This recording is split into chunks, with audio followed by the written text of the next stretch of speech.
Assalamualaikum warahmatullahi wabarakatuh.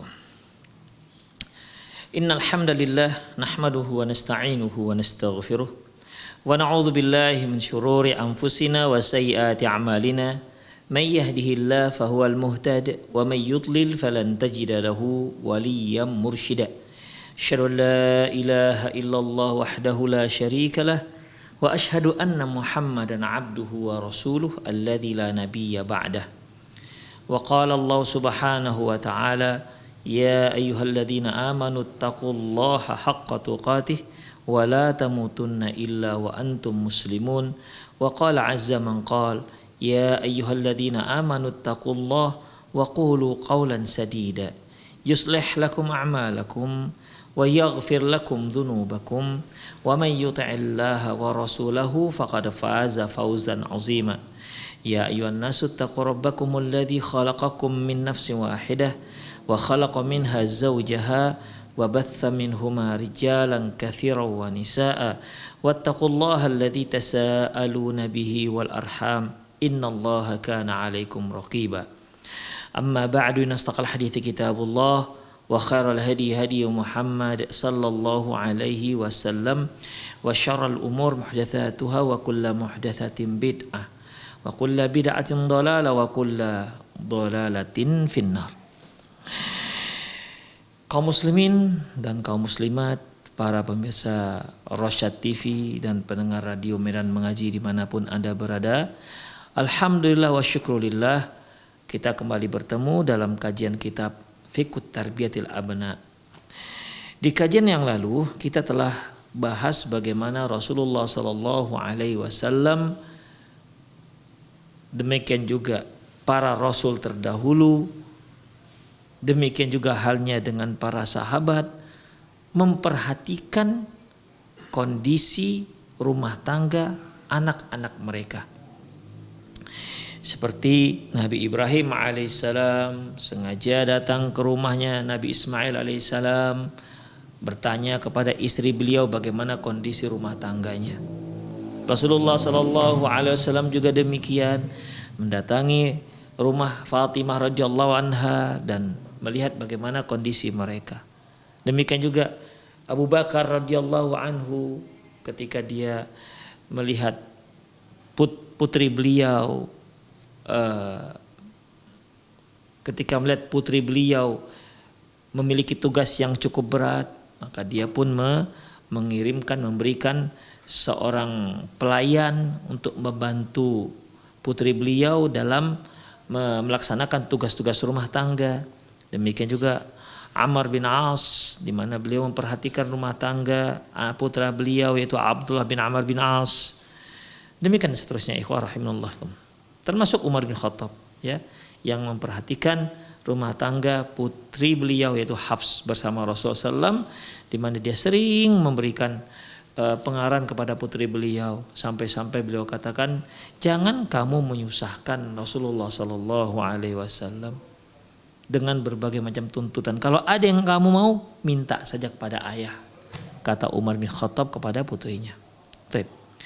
Kemudian satu hal yang penting juga ikhwah untuk kita perhatikan, waliyutabi'u al-abu abna'ahu wa yatafaqqadu ahwalahum wa yatatabba'uhum fi sairin nawahi al-akhlaqiyyati. Hendaklah seorang ayah, mereka memperhatikan, mereka mengikuti ya kondisi anak-anak mereka, kondisi akhlak anak-anak mereka. Ya, jangan anak-anak itu dibiarkan begitu saja. Diperhatikan, diikuti bagaimana mereka ya memperhatikan bagaimana akhlak mereka, moral mereka. Demikian ikhwah. Ya, jangan sampai kita itu tak peduli dengan anak-anak kita. Perhatikanlah bagaimana mereka bermuamalah terhadap dengan saudara-saudara mereka, dengan adik, abang, kakak mereka. Kemudian perhatikan juga bagaimana cara dia bermuamalah, bergaul dengan teman-temannya, bagaimana dia bergaul dengan tetangga-tetangganya. Perhatikan juga bagaimana akhlak dia sehari-hari, itu perlu diperhatikan ikhwah. Sehingga ketika ada sedikit penyimpangan kita bisa mendeteksinya. Sebelum penyimpangan itu menancap kuat dalam diri si anak sehingga si anak tidak bisa merubahnya, maka dari awal sudah bisa kita bersihkan.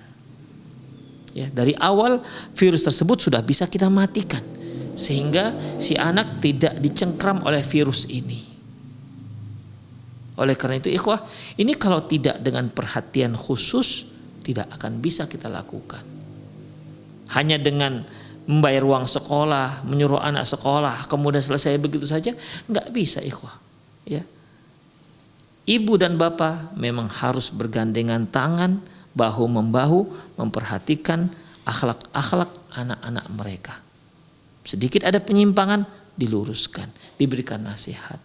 Mumpung mereka itu diamanahkan oleh Allah kepada kita dalam kondisi yang fitrah, suci. Demikian ikhwah. Munculnya penyimpangan-penyimpangan pertama dikarenakan mereka tidak perhatian sehingga tidak mengetahui adanya penyimpangan akhlak pada anak-anak mereka. Ketika terjadi dekadensi moral pada anak-anak mereka, mereka nggak tahu. Demikian. Karena tidak memperhatikan perkembangan akhlak anak-anak mereka, tidak perhatikan dengan siapa anak-anak mereka bergaul, tidak diperhatikan sama sekali. Makanya ketika terjadi dekadensi moral tersebut, yang akhirnya menjadi terbiasa dan sulit untuk ditinggalkan. Apalagi ketika seorang anak sudah menemukan komunitas, ya, dan dia sudah nyaman di komunitas tersebut. Seharusnya kan ketika dia bertemu dengan suatu komunitas yang kita tahu ini komunitas yang salah, kita sudah bisa mengingatkan anak kita. Tapi kalau dia sudah bertemu dengan komunitas tersebut dan dia sudah kadung nyaman dengan komunitas tersebut, itu agak sulit nanti akan kita suruh dia untuk keluar dari komunitas itu. Makanya sebagai orang tua harus benar-benar memperhatikan, ya, perkembangan akhlak anak-anak mereka. Wa yuhadziruhum yahutsu ghairahu ala tahdhirihim bi uslubin nafi'in ghairu mudhirrin min umumil fawahish wal kabair. Hendaklah anak-anak itu dilarang dan hendaklah orang tua juga meminta orang lain untuk mengingatkan anak mereka. Jadi anak-anak mereka itu memang kalau bahasa kita dikeroyok begitu. Orang tua mengingatkan, paman-pamannya mengingatkan mereka juga, tetangga-tetangga mereka mengingatkan. Jadi anak tetangga kita mengingatkan, di samping ayahnya mengingatkan mereka, kita juga sebagai anak tetangga mengingatkan anak mereka. Anak kita juga begitu. Kita sebagai orang tua mengingatkan anak kita. Harus waspada dengan kemaksiatan. Jangan sampai mereka hanyut dengan kemaksiatan. Tetangga kita membantu kita untuk mengingatkan anak-anak kita, membantu untuk melihat, memantau dan seterusnya. Masya Allah. Ya, ini merupakan ta'awun al birri wa taqwa.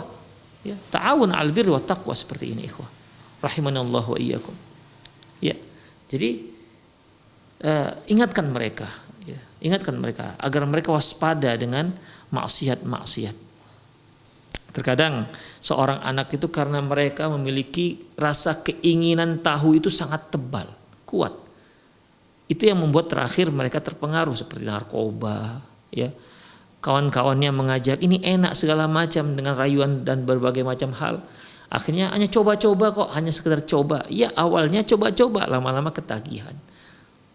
Demikian ikhwah, ini yang sangat kita khawatirkan pada anak-anak kita, apalagi sekarang ini ikhwah, di mana jangankan anak kita keluar rumah, di dalam rumah saja pengaruh-pengaruh buruk itu bisa dengan sangat lancar mengalir ke dalam rumah kita, bahkan ke kamar anak kita kalau kita tidak pantau dengan cara yang terbaik.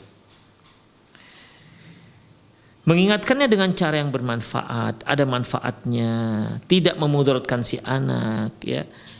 Mengingatkan mereka dari berbagai macam perbuatan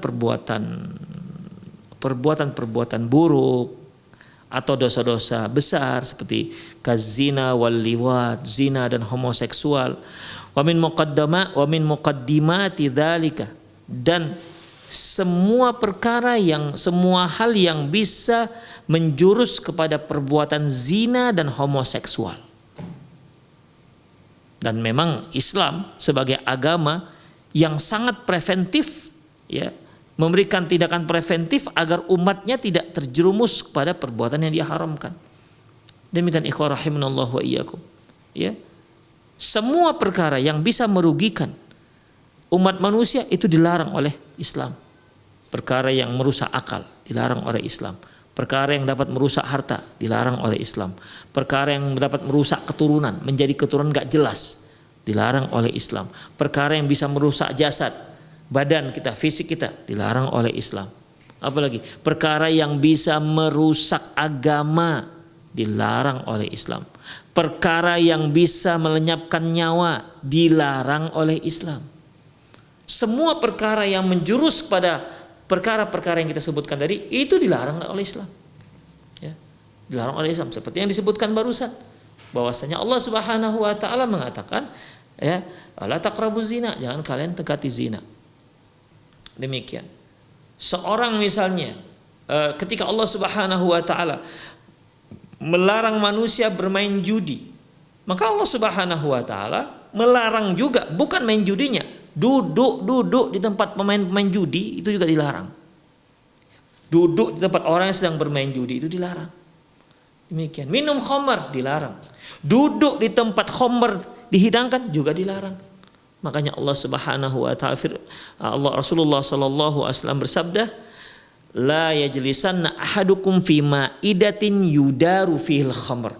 Janganlah sekali-sekali kalian duduk di meja hidangan yang di situ diedarkan khamr. Walaupun dia tidak minum khamr, walaupun makanan yang dihidangkan itu adalah makanan yang halal, tapi karena di situ ada khamr, ya, ada khamr, maka tidak boleh duduk di situ. Demikian ikhwah rahimanallahu wa iyyakum. Allah berfirman, innamal khamru wal maisir wal ansab wal azlam rijsum min amal syaitan fajtanibuh.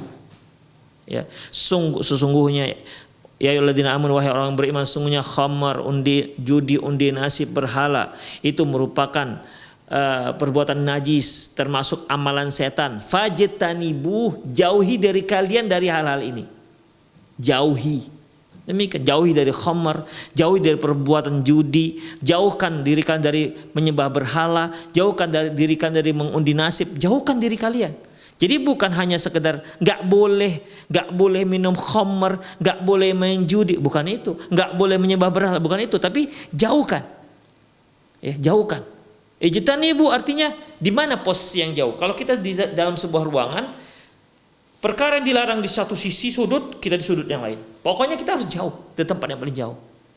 Demikian ikhwah rahimanallahu wa iyyakum. Makanya wa min muqaddimati dzalika, semua perkara yang bisa menjerumuskan seseorang pada perbuatan zina dan liwat itu dilarang. Seperti apa? Kal khulwah bil ajnabiyat, seperti berkhalwat, berdua-duaan dengan wanita yang bukan mahram. Ya, berdua-duaan dengan wanita yang bukan mahram.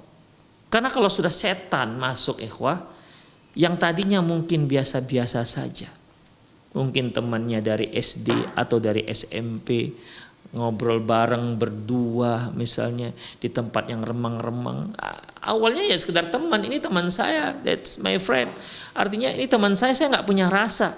Tapi ingat, awalnya tak punya rasa, setan akan masukkan tuh rasanya.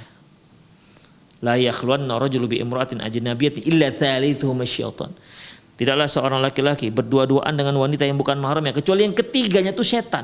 Kalau sudah setan hadir di situ, pasti yang akan dia ajak, yang dia bisikkan adalah perbuatan fahish, perbuatan keji.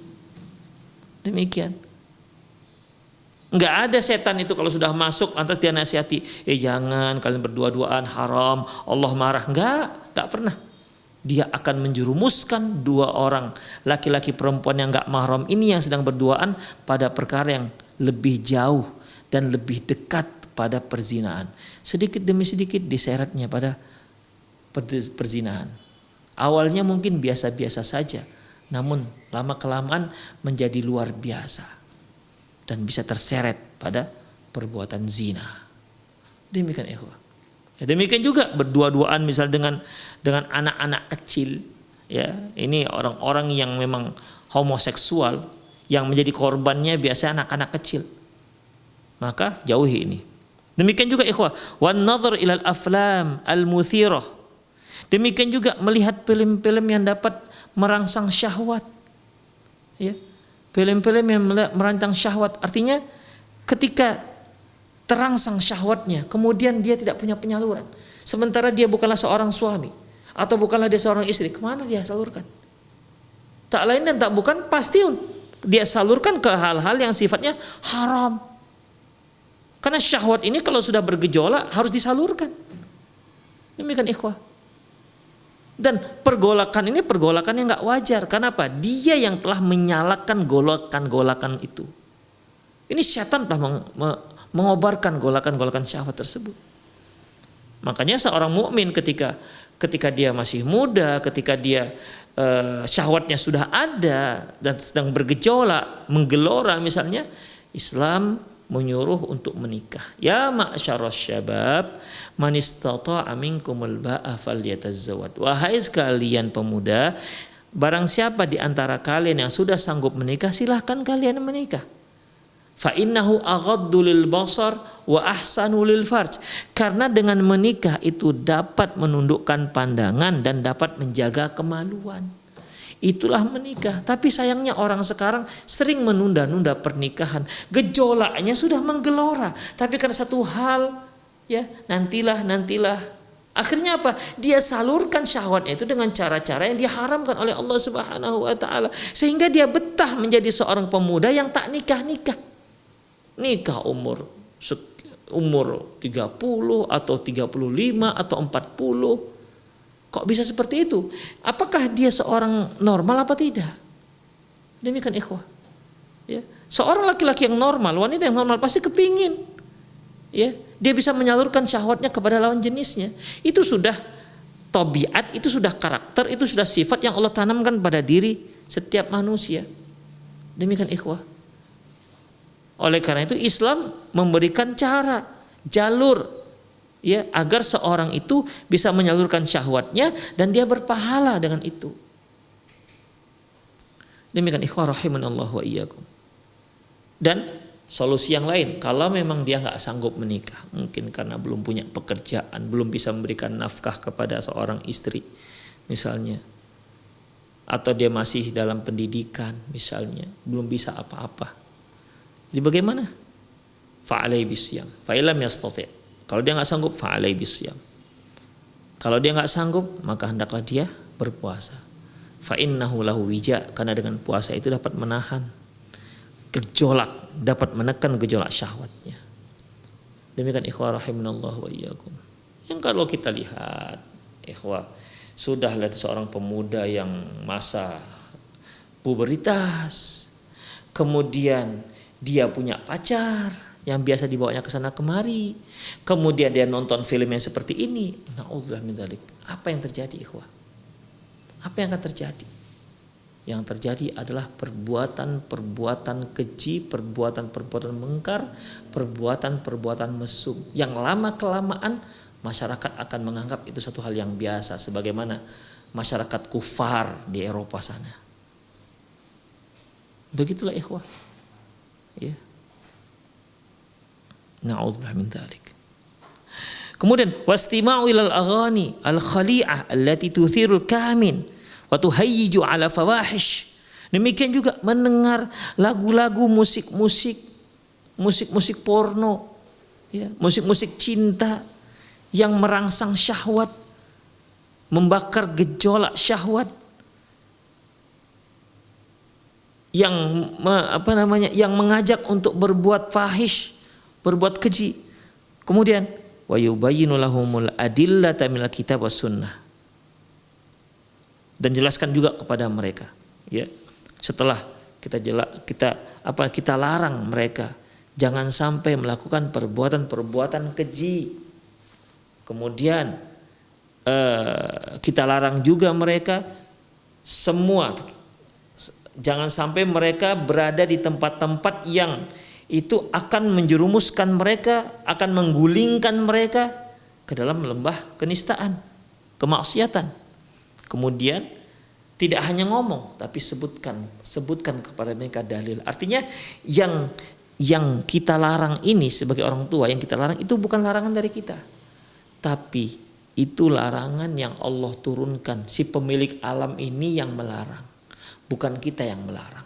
Si pemilik alam yaitu Allah Subhanahu wa taala. Si pemilik diri kita dan diri anak kita dan semua yang ada di alam ini itu Allah, dan Allah yang katakan jangan. Demikian ikhwah. Ya. Sebutkan pada mereka tentang dalil-dalil dari kitab dan sunnah Rasulullah SAW ala tahrimi hadhil af'al, akan diharamkannya perbuatan-perbuatan ini. Wal qaba'ih fi uslubin, wal qaba'ih dan perbuatan-perbuatan keji fi uslubin zakiyyin mufidun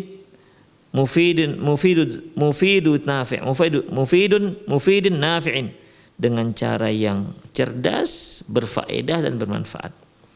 Liyatlu alaihim, dan bacakan juga kepada mereka firman Allah Subhanahu wa taala surah Furqan ayat 68 dan seterusnya. Walladzina la yad'una ma'allahi ilahan akhar, dan orang-orang yang tidak berdoa menyembah kepada selain Allah Subhanahu wa taala.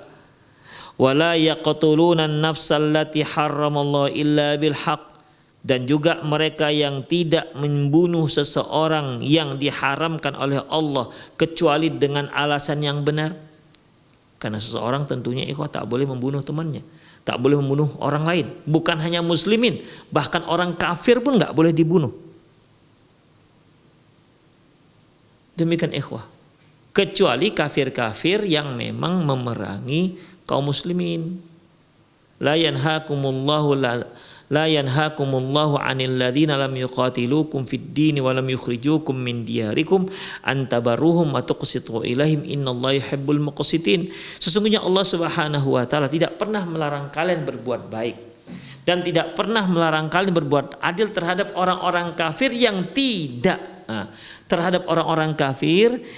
tidak memerangi kalian dan tidak mengusir kalian dari tempat tinggal kalian. Sesungguhnya Allah itu mencintai orang-orang yang bersikap adil. Innama yanhakumullahu 'anil ladzina qataluukum fid dini wa akhrajukum min diyarikum an tabarruhum wa tuqsitu ilaihim.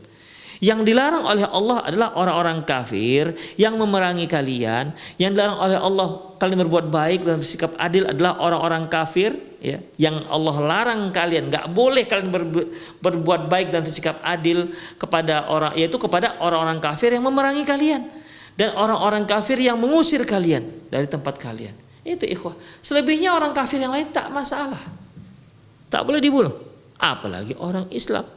Sebagaimana firman Allah Subhanahu wa taala, man qatala mu'minan muta'ammidan fajaza'uhu jahannam khalidan fiha, barang siapa yang sengaja membunuh seorang mukmin maka tempatnya di neraka kekal selama-lamanya.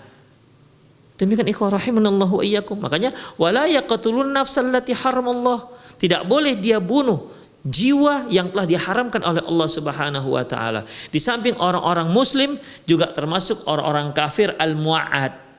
Orang kafir yang sudah ada perjanjian damai dengan kaum muslimin, atau kafir dhimmi, orang kafir yang dilindungi oleh pemerintah kaum muslimin. Demikian ikhwah rahimanallahu wa iyyakum. Ya.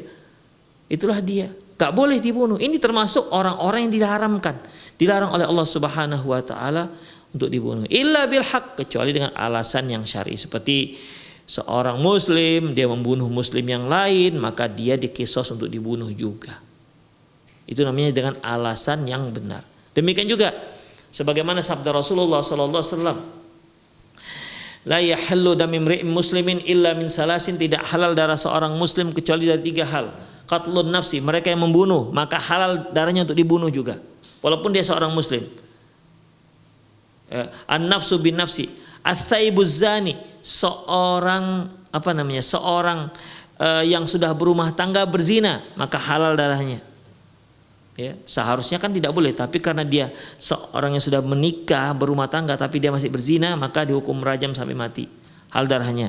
An-nafsu bin nafsi, seorang yang membunuh orang lain. At-tariku lidinihi wal mufariqul jamaah, mereka yang meninggalkan agamanya, murtad maksudnya, dan meninggalkan jamaah kaum muslimin. Yang ini boleh, halal. Itu yang disebut dengan illa bil haq, yaitu kecuali dengan alasan yang syar'i.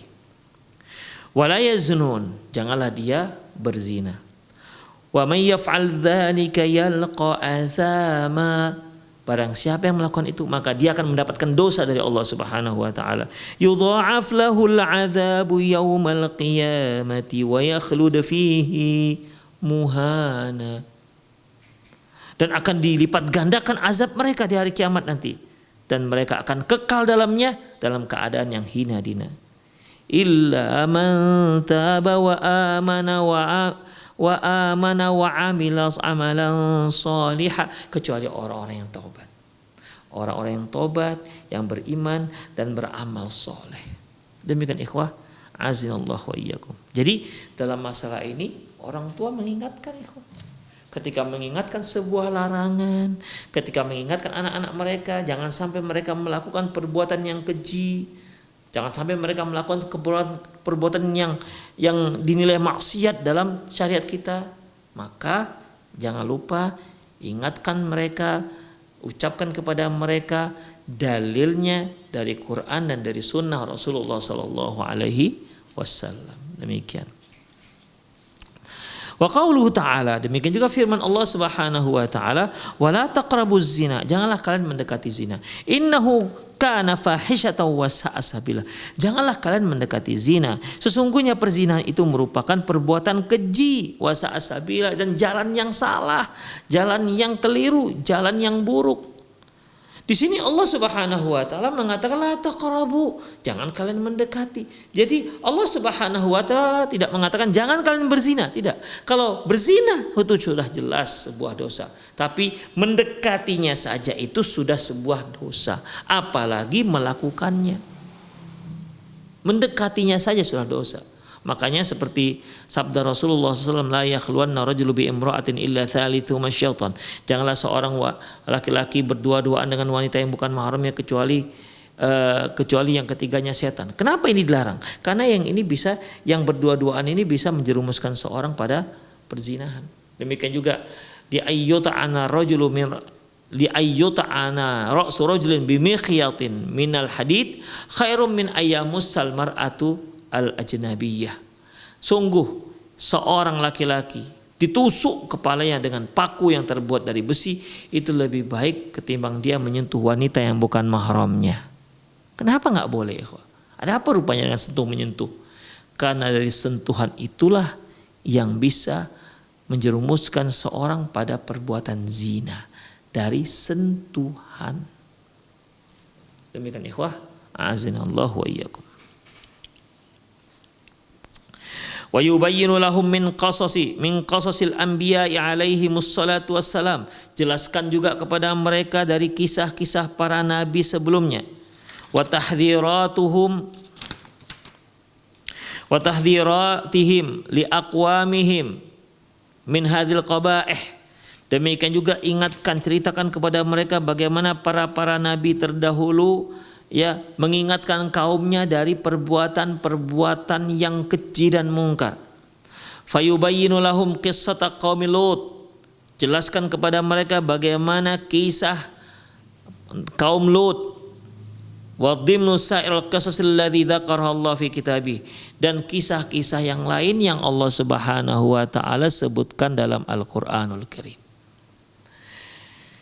Fakaifa kanat akibatu qaumi Lutin lamma khalafu nabiyahum wa asau amra rabbihim, dan ceritakan kepada mereka bagaimana akibat yang dilakukan oleh kaum Lut yang membangkang nabi mereka dan durhaka pada perintah Tuhan mereka. Ceritakan kepada anak-anak kita. Kaum Lut, mereka adalah kaum yang Allah beri dia kekuatan fisiknya besar, lebih besar ketimbang umat-umat yang lain. Demikian ikhwah. Ya. Tapi mereka punya kebiasaan yang sangat buruk, yaitu menyukai orang sejenis. Laki-laki suka dengan laki-laki, perempuan suka dengan perempuan. Nabi Lut alaihissalam ketika diutus oleh Allah Subhanahu wa taala ke kaumnya. Nabi Lut ini satu zaman dengan Nabi Ibrahim alaihissalam. Ya, ketika Allah utus dia sebagai nabi, dia peringatkan bahwa ini perbuatan mungkar, ini perbuatan fahish, ini perbuatan keji. Demikian, tapi mereka tak peduli. Ya, mereka tak pedulikan itu semua. Akhirnya Allah azab mereka. Faja'ala 'aliyaha safilaha wa amtarna 'alaihim min sijilin mandud. Yang atas, bumi mereka yang atas kami balikkan. Kemudian kami lemparkan kepada mereka batu-batu dari neraka. Demikian ikhwah, ceritakan kepada anak-anak kita. Inilah akibat orang-orang yang jelas-jelas membangkang Rasul mereka. Jelas-jelas membangkang utusan Allah Subhanahu wa taala. Yubayyinu lahum dzalika bi uslubin yu'addil gharad wa la yukhaddisul haya. Jelaskan kepada mereka dengan cara yang terbaik agar target itu bisa dicapai, tapi tidak dengan cara merusak rasa malu. Ya. Seperti kan kajiannya, kisahnya laki-laki suka dengan laki-laki, maka jelaskan kepada mereka, jangan sampai merusak, menghilangkan rasa malu. Demikian ikhwah. Wa illam yakun biwus'ihi dzalik, apabila dia tidak sanggup melakukan itu, dia nggak sanggup untuk menjelaskan, ya nggak sanggup untuk menjelaskan, maka dafa'a ilaihim kutub, maka mereka boleh belikan buku dan berikan kepada anak-anaknya. Wasyara'id allati tubayyinu lahum awaqib hadzal qaba'ih, dan berikan juga kepada mereka kaset-kaset yang isi ceramah yang menjelaskan tentang buruknya akibat perbuatan keji tersebut, perbuatan homoseksual tersebut. Demikian ikhwah rahimanallah wa iyyakum. Wa aidan yu'allimuhumus sidq. Demikian juga ajarkan kepada mereka kejujuran. Wa kaifa annahu yahdi ilal birri wal birru yahdi ilal jannah. Karena ikhwah, al-sidqu, kejujuran itu dia akan membimbing seseorang pada perbuatan baik, dan perbuatan baik ini akan membimbing seseorang untuk mudah masuk ke dalam surga. Makanya Rasulullah pernah mengatakan, alaikum bis-sidq fa inna sidqa yahdi ilal bir wa innal bir yahdi ilal jannah. Hendaklah kalian senantiasa berkata jujur, karena perkataan jujur itu dapat memboyong seseorang, mengajak seseorang, membimbing seorang pada perbuatan-perbuatan baik yang lainnya, dan perbuatan-perbuatan baik ini akan membimbing seorang mudah masuk ke dalam surganya Allah Subhanahu wa taala. Ajarkan kepada mereka sikap jujur. Wa yuhadziruhum an minal kadhibi wa kaifa annahu yahdi ilal fujur. Larang mereka untuk berbuat dusta. Kenapa tidak? Kenapa harusnya? Karena perbuatan dusta itu akan menyerumuskan seseorang pada perbuatan jahat. Wa innal fujur wal fujur yahdi ilan nar, dan perbuatan jahat itu akan menjerumuskan seorang pada api neraka. Demikian. Wal yahris hirsan syadidan kadzalika ala sarfi auladihim an kulli ma yadurruhu min kulli ma yadurru sihatahum. Demikian juga seorang ayah harus benar-benar sangat memperhatikan, ya, terhadap perbuatan-perbuatan, tingkah laku anak-anak yang dapat merusak kesehatannya, ya. Wa yufsidu akhlaqahum, dan dapat merusak akhlak mereka. Seperti apa? Minal mukhaddirat, seperti adanya narkoba, wassajair, dan rokok, wa yubayyinu lahum atharaha wa khatraha, dan jelaskan kepada mereka bagaimana bahayanya, ya, bagaimana pengaruh dan bahayanya khatraha fid din wa dunya, bagaimana pengaruh dan bahayanya narkoba ini terhadap bukan hanya masalah dunia mereka, juga masalah akhirat mereka. Jadi seorang yang sudah kecanduan narkoba, dunia mereka pun sudah mereka rusak tanpa mereka sadari. Bahkan ikhwah, banyak yang sudah kecanduan narkoba, akhirnya daya nalarnya turun. Demikian ikhwah rahimanallah wa iyyakum. Terkadang karena sudah kecanduan, ya pernah kecanduan, akhirnya sulit dapat keturunan. Bisa akibat daripada narkoba yang pernah dia konsumsi, dan dia pernah menjadi seorang yang pencandu narkoba tersebut. Jelaskan kepada mereka kerugian-kerugian yang akan mereka dapati. Kemudian selanjutnya ikhwah rahimanallahu wa iyyakum, fid dini wa dunia, bisa merusak dunia mereka dan bisa merusak agama mereka. Kenapa merusak agama? Bukankah narkoba itu dilarang oleh Rasulullah sallallahu alaihi wasallam? Kullu muskirin haramun. Semua yang memabukkan itu haram. Demikian ikhwah. Dalam hadis yang lain, qaliluhu wa katsiru haram. Sedikit banyak tetap haram. Khamar, qaliluhu wa katsiru haram. Khamar itu sedikit maupun banyak tetap hukumnya haram, enggak boleh dikonsumsi sama sekali. Demikian ikhwah rahimanallahu wa iyyakum, ya. Jadi ceritakan kepada mereka pengaruhnya dan pengaruh buruknya terhadap agama dan dunia, wa adraruha 'alal badan, dan bahayanya terhadap fisik si orang yang mencanduinya. Makanya kita lihat orang yang sudah kecanduan narkoba itu malas untuk bergerak, ya, mager dia, malas untuk bergerak. Prestasinya juga turun, daya ingatnya juga menurun. Na'udzubillah min dzalik, khasirad dunya wal akhirah. Dia sudah mendapatkan kerugian di dunia, nanti apalagi di akhirat akan lebih parah. Demikian ikhwah rahimanallahu wa iyyakum. Wasallit ala abnaik min ayyuwajjihu lahu mayuwajjihu lahu hadhi nasahih ghairaka. Dan hendaklah anak-anak kamu ini juga dinasihati oleh jalur lain selain kamu, ya. Jangan hanya kamu sendiri aja, tapi hendaklah kamu bekerja samalah dengan orang lain. Demikian untuk menasihati anak kita, ya, seperti yang kita katakan tadi, tetangga ini misalnya di dekat-dekat situ ada misalnya 10 tetangga, berembuklah mereka. Kita harus sama-sama memperhatikan akhlak anak kita. Kita harus ta'awun al birri wat taqwa, harus saling mendukung. Jika anak saya nampak salah, bapak kelihatan memergokinya, tolong dinasihati.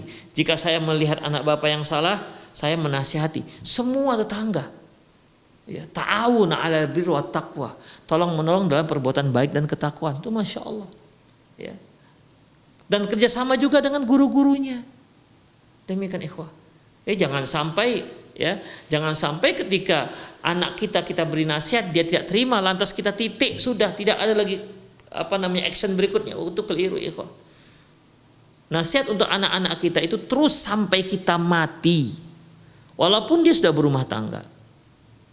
Demikian ikhwah, ya. Jadi sallit ala ibnik min mayuwajihu lahu hadhi nasahi ghairuk. Coba cari kawan-kawanmu yang lain, ya, agar bareng-bareng untuk menasihati anak-anak kita. Hatta tata'adda masadirun nushi wa masadirul khair indahu, sehingga jalur pengingat kebaikan itu, ya, tidak hanya dari kita, tapi juga ada jalur-jalur yang lain. Jadi si anak, sama, pantas ayahku melarang, tetangga ayahku melarang, ini juga melarang, ini betul lah berarti. Demikian ikhwah. Ya, terkadang anak itu tidak menerima apa yang kita nasihati, tapi mungkin dari tetangganya mungkin diterima, dari temannya mungkin terima, atau dari gurunya mungkin diterima oleh dia, ikhwah, nasihat tersebut, ya. Kemudian fa idza lam yaqbal min hadza qabila min dzalik. Kalau dia enggak terima dari sini, boleh jadi dia akan menerima nasihat dari orang yang sana. Demikian. Wa idza qassara hadza fi ta'limihi wa tadhkiruhu atamma dzalik. Seandainya yang ini tidak begitu mumpuni mengajarkan anaknya, mungkin orang lain bisa menyempurnakannya. Demikian ikhwah rahimanallahu. Ya, intinya bahwasanya hendaklah orang tua perhatikan bagaimana perkembangan akhlak anak-anaknya. Jangan sampai dia biarkan begitu saja. Sehingga ketika kita perhatikan, benar-benar kita perhatikan, ada sedikit penyimpangan, kita langsung bisa bersihkan penyimpangan itu. Sedikit virus langsung bisa dengan mudah kita hilangkan, kita sirnakan, kita matikan, kita bunuh virus tersebut. Tapi kalau ternyata virus sudah berkembang biak di tubuh seseorang, maka dia nanti akan seperti penyakit rabies yang disebutkan Rasulullah Sallallahu Alaihi Wasallam. Tidak ada satu urat saraf pun kecuali sudah dimasuki virus rabies tersebut. Kalau sudah seperti itu akan sulit untuk dicabut dan akan sulit untuk diluruskan kembali. Na'udzubillah min dzalik. Makanya ikhwah, ini semua kita harus perhatikan. Ya, kita pun dengan memberikan perhatian full itu bukan berarti anak kita pasti menjadi orang baik, belum tentu juga. Karena Allahu wahadin. Al-hadi huwa Allah. Yang memberi petunjuk adalah Allah Subhanahu wa taala. Kita hanya diperintahkan untuk secara maksimal mendidik anak-anak kita. Demikian ikhwah rahimanallah wa iyyakum. Ya, semoga bermanfaat ya. Insyaallah besok lagi kita lanjutkan. Semoga sedikit yang tadi kita paparkan bermanfaat. Demikian aku qauli hadza wa astaghfirullah li wa lakum wa lisal muslimin innahu wal ghafurur rahim. Bagi para pemirsa yang ingin bertanya, Anda boleh mengajukan pertanyaan langsung melalui via WhatsApp atau Anda juga boleh Anda bisa mengajukannya via chatting juga WhatsApp. Kita lihat pertanyaan. Bismillah, assalamualaikum. Idin bertanya, Ustadz, ada 2 pertanyaan. Kapan waktu terakhir sholat tahajud jika terbangun sudah lewat sepertiga malam dan mendekati subuh, misalnya jam 4 baru bangun dan segera wudhu dan setiap jam siap-siap lihat jam sudah 4.15, apakah menjadi boleh tahajud? Ikhwah rahimanallahu wa iyyakum, tahajud itu berakhir beberapa saat sebelum adzan subuh dikumandangkan. Ya. Misalnya nih sekarang adzan subuh jam 5.15 misalnya. Maka ibu masih bisa atau bapak masih bisa sholat tahajud di jam 5. Masih ada waktu, space waktu sekitar 15 menit. Demikian ikhwah. Makanya Rasulullah SAW pernah bersabda, sholatul laili matna matna. Sholat malam itu 2 rakaat. Fa in khasyita subha, kalau kamu khawatir masuk waktu subuh, fa'autir biwahid, silakan kalian witir 1 rakaat. Nah, demikian. Jadi waktu subuh itu ikhwah, waktu sholat tahajud itu yang terbaik yaitu sepertiga malam yang terakhir. Gimana cara menghitung sepertiga malam yang terakhir? Yaitu dari mulai adzan maghrib. Kita ambillah misalnya adzan maghrib itu jam 7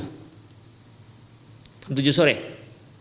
Ya, berakhir malam itu berakhir hingga adzan subuh berkumandang. Jadi malam itu bermula dari adzan maghrib ya sekitar jam 7-an dan berakhir di malam itu berakhir di jam 5 ya, kita anggap jam 5 ya, jam 5 berarti dari jam 7 sampai jam 5, jam 7 sampai jam 5, 6, 7 berarti 10 jam.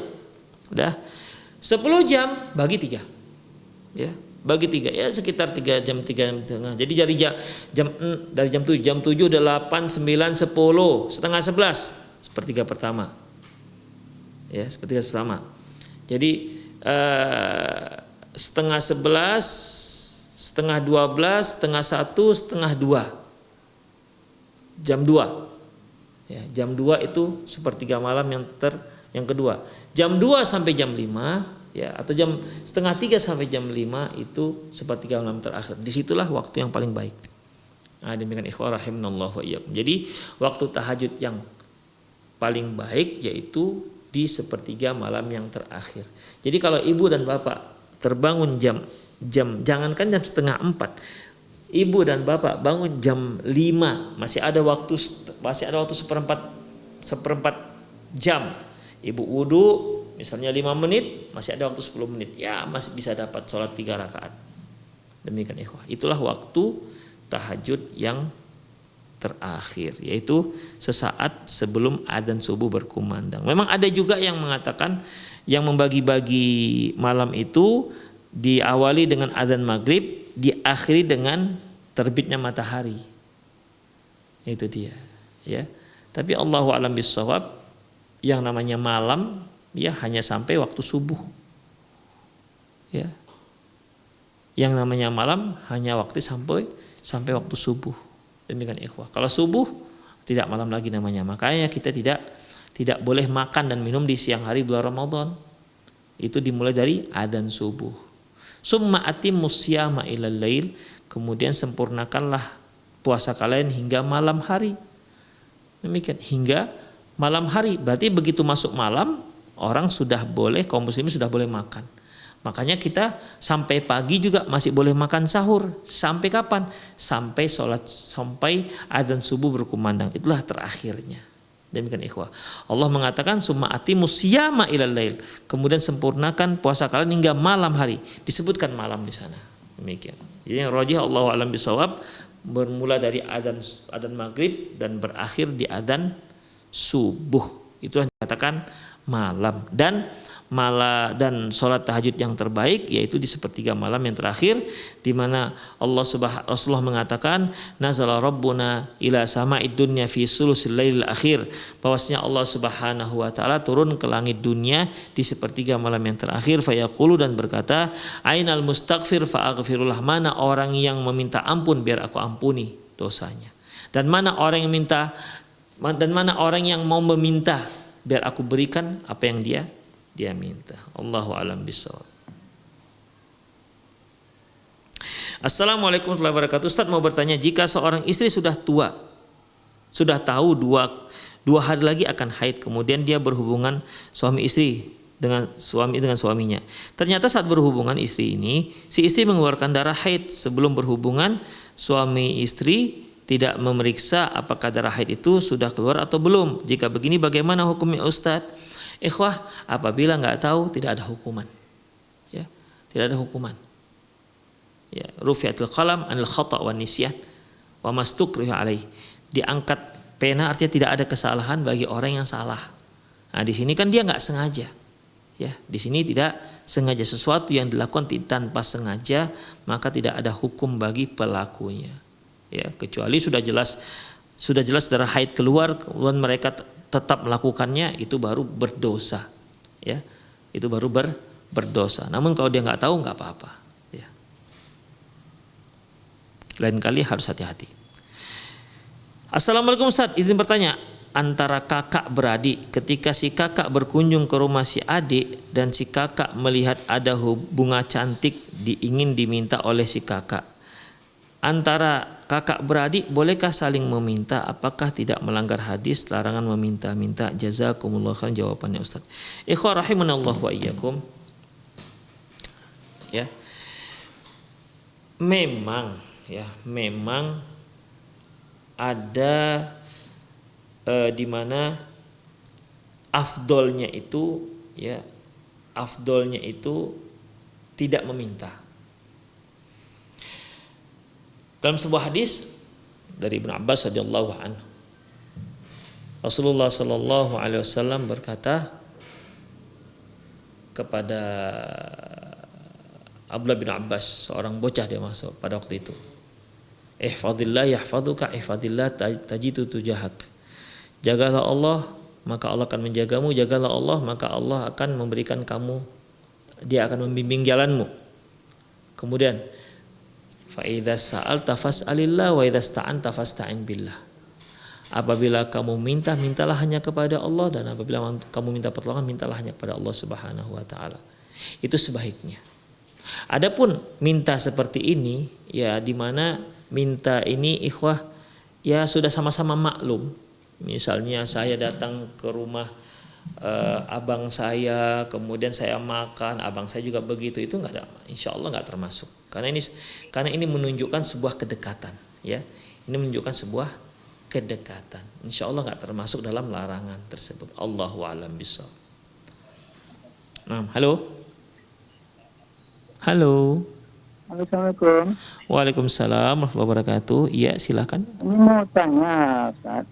Ya. Apakah zikir setelah sholat Jumat sama dengan zikir sholat fardu gitu? Atau dia masuk ke dalam sholat sunat itu?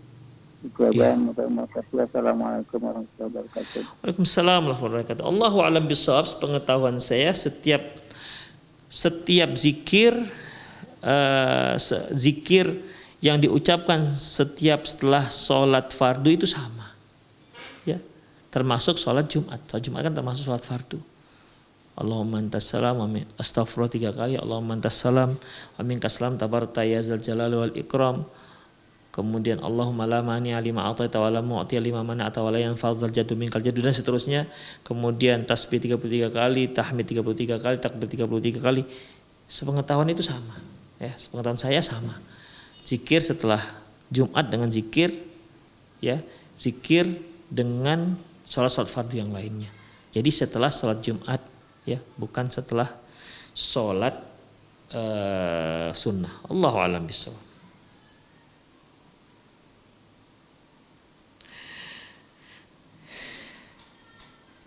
Sebagai anak, bolehkah membayar hutang puasa orang tuanya yang orang tua masih sendiri masih sehat dan mampu, tapi ia enggan membayar hutangnya, hutang puasa Ramadan? Ikhwah rahimanallah wa iyyakum.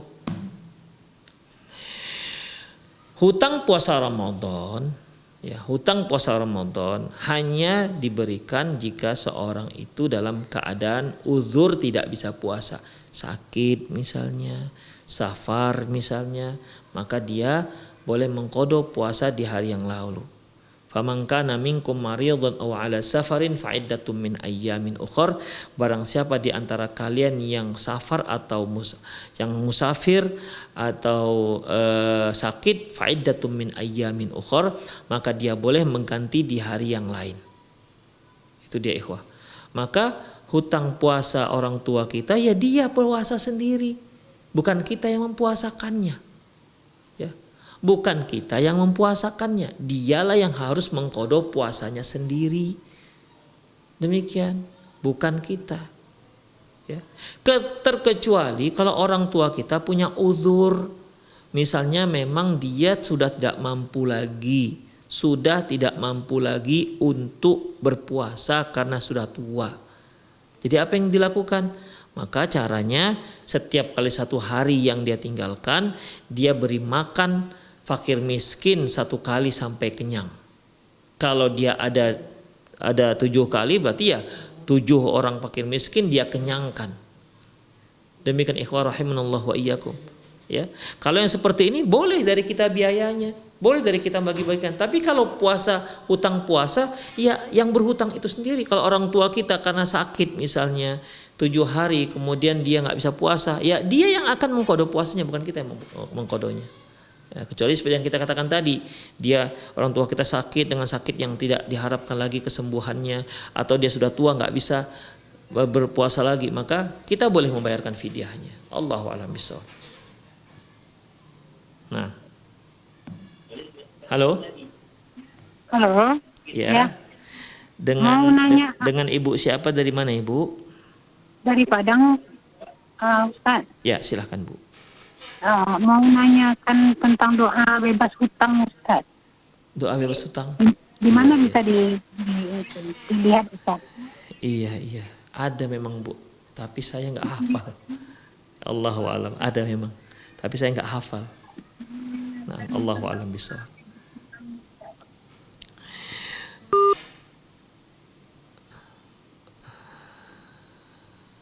Kita lihat lagi pertanyaan yang masuk.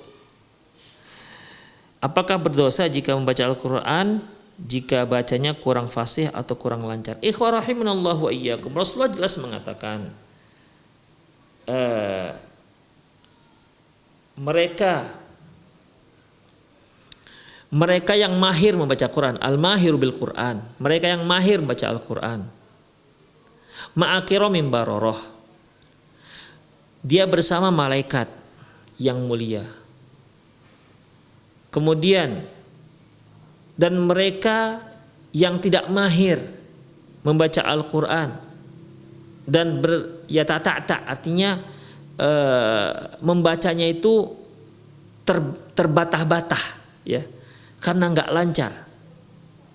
Mungkin dikarenakan baru pandai baca Quran atau belum terbiasa baca Quran.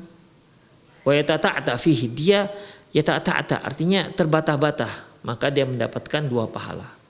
Jadi seorang yang tidak mahir baca Quran dapat pahala. Namun orang yang mahir baca Quran, dia membaca Al-Quran, pahalanya lebih besar. Jadi nggak ada dosa, ya. Orang yang salah baca Quran, salah, dia nggak berdosa. Asalkan salahnya itu bukan disengajanya. Tetapi dia tetap harus belajar. Jangan sampai dia salah-salah baca Quran tapi nggak mau belajar lagi, berdosa dia. Tapi kalau dia bacanya salah karena dia sedang proses belajar Al-Quran, proses pemahiran baca Al-Quran, insya Allah dia nggak berdosa. Karena yuridullahu bikumul yusra la yukallifullahu nafsan illa wus'aha. Allah tidak akan membebani seseorang kecuali yang mampu dia lakukan.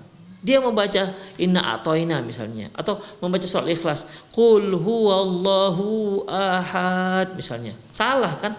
Ya tapi dia baru belajar Al-Quran, maka dia terus belajar sampai dia mahir membacanya. Demikian. Jadi kalau kesalahan itu dia lakukan tidak disengaja dan dia masih terus belajar untuk menyempurnakan bacaannya, insya Allah tidak ada dosa bagi dia dan bahkan dia mendapatkan pahala. Tapi kalau dia tahu soal bacaannya sudah nggak beres, dia tidak lagi belajar memperbaiki bacaan Al-Qurannya, dia bertahan dengan salah-salahnya, maka dia berdosa tentunya. Allahu a'lam bishawab. Assalamualaikum, Ustaz, izin bertanya lagi. Adik saya tukang jahit, jadi dia menjual baju dan bakal baju yang bermotif binatang atau makhluk hidup. Bolehkah menjual barang seperti itu, Ustaz? Apakah hukumnya dan apakah pendapatannya halal? Ikhwan rahimanallah wa iyyakum. Gambar-gambar itu, gambar-gambar merupakan perkara yang diharamkan oleh Allah Subhanahu wa taala. Rasulullah sallallahu alaihi wasallam pernah bersabda, asyaddun nas adzaban yaumal qiyamah al-musawwirun, yaitu orang yang paling dahsyat, yang paling berat azabnya nanti di hari kiamat yaitu yang tukang-tukang gambar, tukang-tukang lukis. Makanya ya, kita tidak boleh menjual barang-barang seperti ini. Gambar manusia, gambar hewan enggak dibolehkan. Kecuali gambar pohon, gambar pemandangan.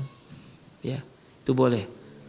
Dan terkecuali juga kalau gambarnya gambar boneka-boneka, gambar boneka hewan, gambar boneka gambar boneka orang-orangan misalnya, itu nggak ada masalah. Tapi kalau gambar jelas gambar orang betul, kemudian hewan betul, maka nggak dibolehkan ya menjualnya. Allahu a'lam bishawab. Ikhwan rahimanallah wa iyyakum, sepertinya ini saja kajian kita pada sore hari ini, semoga bermanfaat. Ya, demikian. Lebih dan kurang mohon maaf. Aku qouli hadza wa astaghfirullah li wa lakum wa sal muslimin innahu wal ghafurur rahim. Semoga Allah Subhanahu wa taala memberikan kita keistiqomahan di atas sunnah Rasulullah sallallahu alaihi wasallam. Aku qouli hadza wa astaghfirullah li wa lakum wa sal muslimin innahu wal ghafurur rahim. Subhanakallahumma wa bihamdik asyhadu an la ilaha illa anta astaghfiruka wa atubu ilaik. Wa sallallahu ala nabiyina Muhammad wa ala alihi wa ashabihi ajma'in. Wa akhir da'wana alhamdulillahirabbil alamin. Assalamualaikum warahmatullahi wabarakatuh.